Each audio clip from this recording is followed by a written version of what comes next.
Da onde que surge essa paixão pelo futebol e quando que você percebe que daria pra viver do futebol, que você tinha esse talento pra ser jogador de futebol? Porque isso é muito difícil, né? Na verdade, eu fui de uma infância muito humilde, ou pobre para as pessoas entenderem bem, tanto de parte de conhecimento quanto da parte financeira. Um menino jovem, nasceu em São Paulo, e família do meu pai, parte de São Paulo, minha mãe Lins, Dona Roseli, ficou até os 3 anos de idade entre São Paulo e Lins. Quando meu pai faleceu, nós estávamos em Lins. E a Dona Roseli, a primeira guerreira da família, minha mãe, uma história bem difícil, mas que muitas pessoas ou que estão em casa ou sabem do assunto vai se identificar. Faleceu meu pai, minha Dona Roseli ficou sem pensão, ficou sem nada, meu pai era pedreiro na época, e nisso com 4 filhos. Ismael, 8 anos, Edmara, quase 6 anos, eu quase 3, também um ano e pouquinho. E nisso uma infância muito difícil. E fomos crescendo da forma que Deus foi abençoando, cuidando, sendo ajudado por umas pessoas, Dona Roseli trabalhando com muito esforço para nos dar o que comer dentro da condição que ela tinha e dentro da informação que ela tinha também. Até uma certa idade eu comecei a jogar futebol, brincar futebol ali com os mais adultos lá em Lins e viram qualidade naquele menino que jogava com os mais velhos e conseguia dar uns dribles, sobressair e tinha facilidade de jogar em qualquer posição, desde goleiro até o centroavante 9. Todas as posições que eu jogava super bem. E nisso me chamou para jogar o primeiro campeonato, joguei, coloquei a primeira esteira no pé e foi acontecendo, até que, pelo pouco conhecimento, me falaram que o futebol era algo muito rentável, era muito bom. Então juntou o meu pouco conhecimento, mas diante daquela situação juntou o sonho que eu gostava de jogar futebol e também que poderia mudar de vida. A história literalmente da minha família, financeiramente falando. A partir daí, com 12 anos de idade, quando eu coloquei a primeira esteira no pé, começou a ter essa oportunidade, as coisas foram acontecendo. Mas, enfim, foi um cara muito abençoado porque, por mais que eu me esforcei, por mais que eu tentei lutar, foi Deus por ir na minha vida, porque o patinho feio, o órfão, sem condição financeira, sem conhecimento algum, era quase que impossível chegar onde eu cheguei. Mas me esforcei o máximo, foi literalmente o guerreiro, e podemos contar essas histórias para ir chegar lá, mas foi basicamente isso aí. Caraca, né? É legal ver essas histórias assim, porque mostra que, de fato, teve muita garra, muita vontade de vencer, mas sempre Deus ali abençoando. E é legal porque desde que você jogava e se destacava, enfim, já era um nome muito conhecido no futebol brasileiro, você sempre teve isso muito presente, né? Tanto que eu lembro, assim, eu te acompanhei jogando, não torcia pro Fluminense, mas assim, te acompanhava e às vezes incomodava bastante o quanto que era difícil fazer gol na zaga do Fluminense quando você jogava.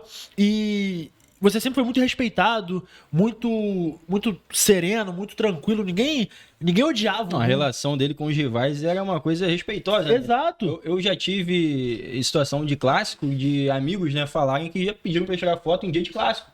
Pedi pra tirar foto com o Gum e tá tudo bem, vamos lá, vamos fazer a foto. Então dá pra ver que ele era uma pessoa que respeitava os rivais e justamente isso que você falou. Não era odiado por respeitar tanto os rivais, né? Não, tinha uma questão, óbvio, a torcida do Fluminense tinha uma relação muito boa, mas não tinha uma... Porque assim, às vezes tem um zagueiro ou outro, um jogador outro que o rival odeia, né? Que o rival não gosta, tem essa relação ruim. Você não, sempre foi muito respeitado e acho que vai muito também da sua postura, né? De não desrespeitar ninguém, né? Sim, eu vejo os rivais, principalmente aqui no Rio, e todo o Brasil, eu vejo como adversário. É um adversário, não é inimigo. E por N situações, o amor pelo clube, realmente, ele aflora, é uma competição, você está ali no teu máximo, na adrenalina, a parte física, mental, você está na sua adrenalina, mas você tem que ter o controle de entender que é um adversário, é um esporte, tem dias que você vai ganhar, tem dias que você vai perder, e você não pode perder o controle disso, por mais que em nenhum momento acaba acontecendo, mas tem que lutar muito para não perder o controle. Sim. E por muitos momentos, passei por momentos bem difíceis, muito testado em campo e fora dele também, mas sim, eu sempre tive o cuidado de tratar com respeito os adversários e com lealdade, com verdade, sinceridade, com respeito, mas sempre jogando, nunca para machucar, nunca entrando na maldade, mas sempre jogando muito duro para ganhar o jogo, para realmente ter a vitória. Sempre defendi muito o Fluminense, sempre deixei muito claro para os adversários, para o torcedor, eu sou tricolor, eu amo esse clube, eu amo essa camisa, mas vou jogar muito para vencer, mas respeito ao adversário, porque o respeito é acima de tudo. Antes da gente continuar, a nossa resenha, eu peço pra você que tá aqui acompanhando a gente ao vivo nesse momento, deixa um comentário aqui na nossa live, o chat ao vivo, deixa sua pergunta pro Gum, você torcedor do Fluminense que está acompanhando a nossa resenha, manda sua pergunta pro Gum aqui, que a gente vai ler ao vivo. Você quer mandar também um superchat, agora eu descobri essa semana que a gente tá com direito ao superchat aqui Olha no aí. YouTube, então se quiser puder mandar o seu superchat também, fique à vontade, que vocês também participam dessa nossa resenha. E se você tá assistindo essa live e ainda não tá inscrito no Tribuna, pelo amor de Deus, Pelo né? amor de Deus. Você não sabe o que você tá perdendo. Se inscreve no Tribuna, acompanha todas as nossas resenhas daqui por diante, que elas são fenomenais. E a gente verdade. traz convidados grandes, assim como o Gum.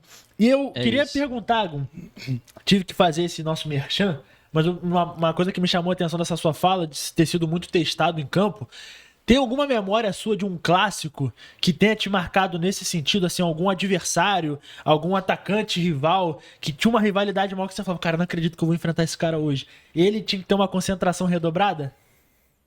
Cara, nível de qualidade, isso aí, cara, Campeonato Brasileiro, você até tem umas pessoas em casa que falam, cara, que cara ruim, cara, não existe cara ruim no Campeonato Brasileiro, Série A, não existe. Claro que pode ter um mau momento, pode não estar te agradando, você torcedor não do Fluminense ou em outros, mas cara ruim não existe, porque ele é profissional. Claro que às vezes o cara tá num momento terrível, mas se você colocar qualquer pessoa que joga futebol ou brinca na várzea e coloca no profissional, numa Série A, o cara vai ver que é diferente. É um nível muito acima, né? Não, é totalmente diferente, é outro nível, é outro ritmo. Olhando de fora é muito fácil, mas dentro de campo é totalmente diferente.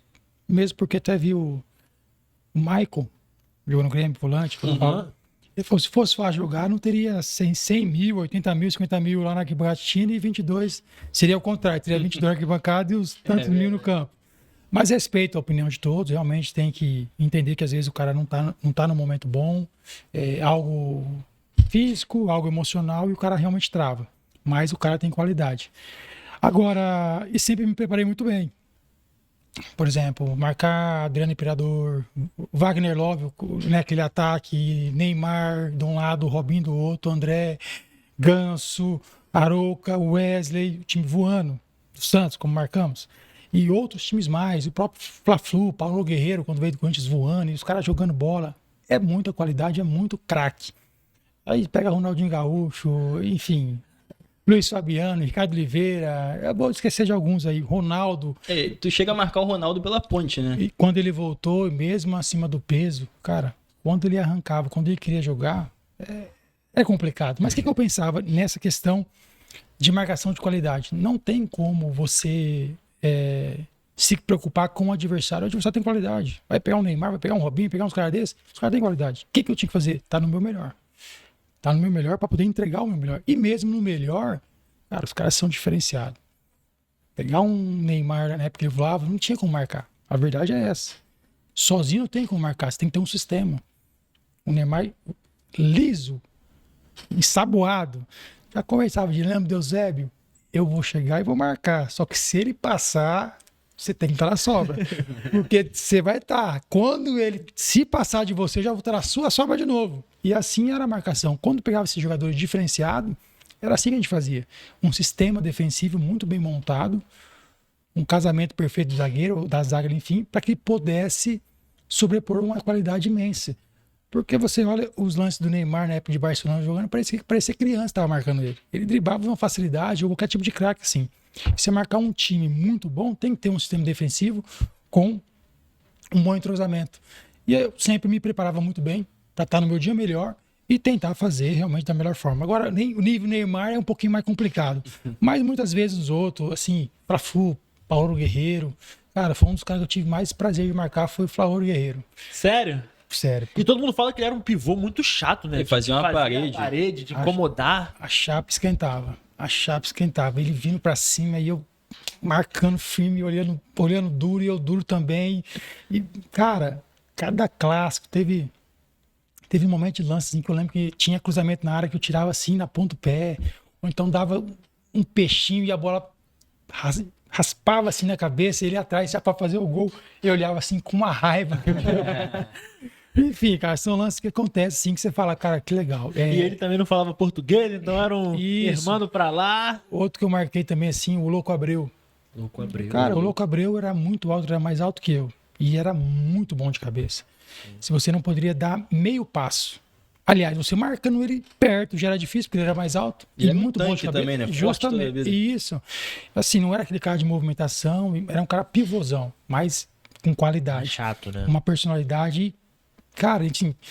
E aí, ali você tinha que marcar muito bem. E assim, não podia deixar de ganhar a bola de cabeça. E aí, você entrava no jogo com um cara desse e falava assim: ele não vai cabecear a bola, mas também eu não cabeceei. Às vezes tinha chance, assim, tinha lance que o treinador falava: quem vai marcar o Lucas Abreu? Aí você olhava assim, às vezes ninguém falava nada. Eu falei: eu marco. Porque eu sabia que o cara é muito alto, o cara é muito bom de cabeça, na área, eu marco. Só que eu vou marcar ele não vai fazer o gol. Só que também eu não vou tirar a bola. A minha função vai ser anular ele.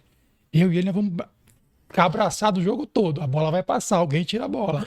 Então são situações que acontecem em campo que muitas vezes eu passei. Mas é isso. E isso na parte técnica, né?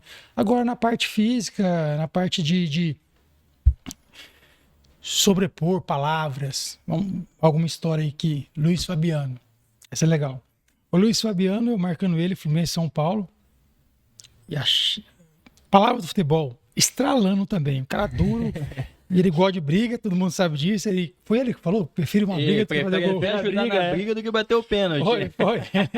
E aí o jogo ali, a gente em cima e tudo mais, e uns lances duros, mas sempre leal. Aí ele vira pra mim: você tá batendo muito, hein? Eu, que é isso, Luiz? E vai de novo, daqui a pouco vai, e chega mais uma, duas. Ele: pô, você tá batendo muito, hein? Aí depois, não sei quantas bolas já tinha chegado, ele: pô, eu vou te pegar. Eu falei: que é isso, Luiz? Eu vou te pegar. Eu falei: que é isso, Luiz? Você joga demais, cara. Craque, você não marca duro, como é que faz? Ele: não, você tá batendo demais, você tá muito folgado. Que isso, Luiz? Para com isso. E aí conversa vem, até que ele foi se esquentando, acho que tava ganhando o jogo e não tava conseguindo jogar e tava marcando ele duro na bola, firme, nada demais. Mas ele irritou demais: eu vou te pegar. E ele tava me prometendo que acabava o jogo e a gente ia sair na mão. Eu vou te pegar. E eu: gente, agora o que eu faço? Como é que eu vou acalmar esse homem, gente? Não, não quero brigar, não, eu vou te pegar, você tá muito folgado e tal. E eu pensando no jogo, o que eu vou fazer? O que eu vou falar pra ele, pra não brigar com ele? Ele não querer me pegar de couro, né? Não quero briga. Até que eu lembrei que nossa esposa era amiga. Aí até que da próxima vez ele veio e tal, eu falei: Luiz, para com isso, não, eu vou te pegar, você tá muito folgado, você bateu demais, tá, eu vou te pegar. Eu falei: para com isso, Luiz. Ele: não tem jeito. Eu falei: cara, eu vou falar em quê? Em casa. Sua esposa é amiga, Luiz, não tem como brigar com você, não. Ele olhou assim pra mim: cara do céu, nem pra brigar com você serve também. E saiu brabo, nem pra brigar com você dá. E saiu brabo, porque assim, aí matei ele, não tinha como ele brigar. Eu falei brincando, dando risada, e ele falou: nem pra brigar com você serve. E foi embora. Uma outra também que eu dei risada, essa já não foi no jogo. Eu vi uma reportagem do Louco Abreu, ele falando um programa e tudo mais, e perguntando. E aí, não lembro se foi um podcast também assim, mas o Louco Abreu falando, aí os caras perguntou, tal, e quem que foi o zagueiro mais duro que você marcou? Aí ele foi falando algumas coisas, mas eu falo aqui no Brasil, eu lembro do Gum. O Gum era muito chato. Ele marcava junto, batia. E aí depois ele pegou e falou assim, e sabe o que é mais engraçado? Ele batia, desculpa. Ele batia, desculpa. E eu não lembro como eu falava pra ele, mas ele usou tipo um termo desculpa, Deus te abençoe, tá? Desculpa, Deus te abençoe, coisa assim. Ou me perdoa. Mas falava Deus, alguma coisa na relação, na forma que ele expressou. Aí ele começou a falar, e foi depois da 10ª vez ele me batendo. Eu falei: não, para de falar desculpa, para de falar que Deus. Não, você tá batendo demais, para com isso. Para de bater. Deixa eu ficar puto com você. Para de bater. Você bate e fala desculpa. Você bate e fala Deus te abençoe. Você bate, cara, para com isso.